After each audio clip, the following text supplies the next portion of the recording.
റീഫണ്ടിനെ കുറിച്ചാണ്.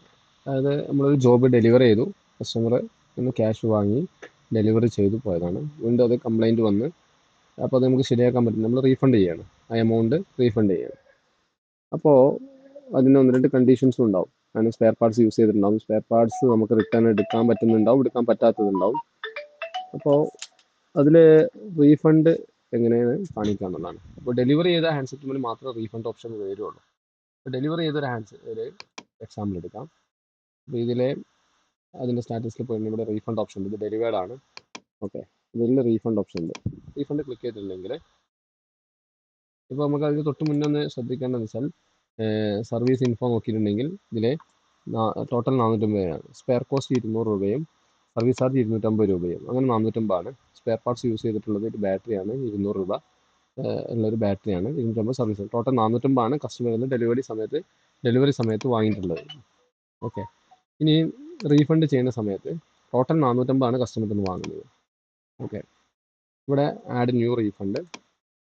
ഇത് കസ്റ്റമർക്ക് റീഫണ്ട് കൊടുക്കുന്ന എമൗണ്ട് കസ്റ്റമർ പൂർണ്ണമായിട്ടും, കസ്റ്റമറെ സംബന്ധിച്ചിടത്തോളം സ്പെയർ കോസ്റ്റ് എത്രയാണോ സർവീസ് ചാർജ് എത്രയാണോ പ്രത്യേകം അറിയണമെന്നില്ല. കസ്റ്റമർ 450 വാങ്ങി 450 കസ്റ്റമർക്ക് റീഫണ്ട് കൊടുക്കണം. ഓക്കെ, ഇനി എന്തെങ്കിലും ഐറ്റം റിട്ടേൺ എടുക്കുന്നുണ്ടെങ്കിൽ, നമ്മൾ സ്പെയർ പാർട്സ് റിട്ടേൺ എടുക്കുന്നുണ്ടെങ്കിൽ, നമുക്ക് മടക്കി കൊടുത്താൽ കിട്ടുന്നതാണ്, അല്ലെങ്കിൽ നമുക്ക് കൊണ്ട് ഉപയോഗിക്കാൻ പറ്റുന്ന രൂപത്തിലുള്ളതാണെങ്കിൽ നമ്മൾ റിട്ടേൺ എടുക്കും. അതല്ല നമുക്ക് ഉപയോഗിക്കാൻ പറ്റാത്ത രൂപത്തിൽ നമ്മളെ സ്റ്റോക്കിലേക്ക് ആഡ് ചെയ്യേണ്ട ആവശ്യമില്ലാത്തതാണെങ്കിൽ ഇവിടെ ഒന്നും ചെയ്യേണ്ട, ജസ്റ്റ് 450 രൂപ റീഫണ്ട് എമൗണ്ട് കൊടുക്കുന്നു. അത് അവർക്ക് ക്യാഷ് ആയിട്ട് കൊടുക്കുന്നുണ്ടെങ്കിൽ ക്യാഷിൽ, അല്ല പിന്നെ അവർക്ക് കൊടുക്കുന്നില്ല, ഡീലറൊക്കെ ആണെങ്കിൽ അവരെ അക്കൗണ്ടിൽ അത് ക്രെഡിറ്റ് ചെയ്യാനാണെങ്കിൽ ഈ ടിക്ക് ഒഴിവാക്കിയിട്ട് നമ്മൾ അങ്ങനെ ചെയ്യുന്നു. ക്യാഷ് ആയിട്ടാണെങ്കിൽ ക്യാഷിൽ, അതല്ല അവർക്ക് ഗൂഗിൾ പേ ചെയ്ത് കൊടുക്കുകയാണെങ്കിൽ ബാങ്ക് അക്കൗണ്ട് വഴി അവിടെ. ഇപ്പോൾ ഇവിടെ കേസിൽ 450 ക്യാഷ് ആയിട്ട് കൊടുക്കുകയാണ്. ഇനി സ്പെയർ പാർട്സ് നമ്മൾ എന്ത് ചെയ്യുന്നുണ്ട്, അത് നമുക്ക് എടുക്കാൻ പറ്റുന്നതാണ്. അപ്പോൾ ആ സ്പെയർ പാർട്സിൻ്റെ ഐറ്റം കോഡ് കാണിക്കണം. ആ സ്പെയർ പാർട്സിൻ്റെ ഐറ്റം കോഡ് നമുക്കറിയാം, ഒന്ന് ഇവിടെ ചെക്ക് ചെയ്യാം. സർവീസ് ഇൻഫോ ഐറ്റം കോഡ് 85 ആണ്. IP14 ബാറ്ററി 85 ആണ്. അപ്പോൾ ഐറ്റം കോഡ് 85 സെലക്ട് ചെയ്യുന്നു. 85 റിമാർക്സിൽ എന്തെങ്കിലും ടൈപ്പ് ചെയ്യണമെന്നുണ്ടെങ്കിൽ ടൈപ്പ് ചെയ്യാം.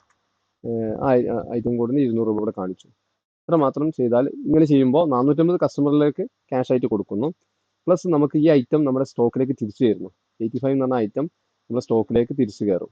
എന്നിട്ട് അത് നമുക്ക് യൂസ് ചെയ്യാൻ പറ്റുകയാണെങ്കിൽ യൂസ് ചെയ്യുക, അതല്ല പർച്ചേസ് റിട്ടേൺ കൊടുക്കണമെങ്കിൽ പർച്ചേസ് റിട്ടേൺ കൊടുക്കാം. എന്തായാലും ഇത് സ്റ്റോക്കിലേക്ക് നമുക്ക് തിരിച്ച് ഈ സ്പെയർ പാർട്സ് ഐറ്റം കയറും ഇങ്ങനെ കൊടുത്താൽ. ഇനി സ്പെയർ തിരിച്ചെടുക്കുന്നില്ലെങ്കിൽ ഇവിടെ ഇത് കാണിക്കേണ്ടതില്ല. ഇതാണ് റീഫണ്ടിൻ്റെ പ്രൊസീജിയർ. സേവ് കൊടുക്കുന്നു, അത് റീഫണ്ടായി. ഇതാണ് റീഫണ്ടിൻ്റെ പ്രൊസീജിയർ ഉള്ളത്.